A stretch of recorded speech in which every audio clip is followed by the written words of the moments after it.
Greetings, I'm Geofatboy. After 3,000 or 4,000 miles, that light is going to come on your dashboard of your Jeep Wrangler and it's going to say oil reset. And even if you take the vehicle to get the oil changed at one of those quick lube places, a lot of times they don't know how to reset the oil light.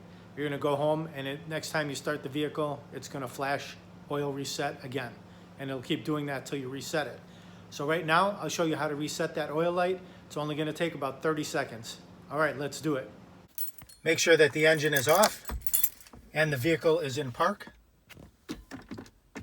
Insert the key into the ignition.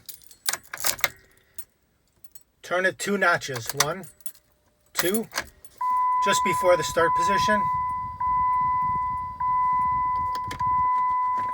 As soon as the chimes stop, push the gas pedal all the way to the floor 3 times.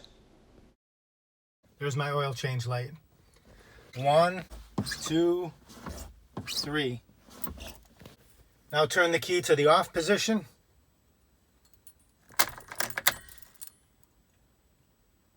That should do it.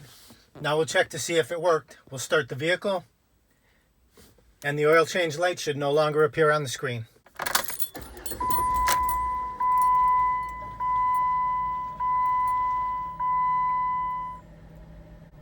There you go. The oil change reset is no longer appearing.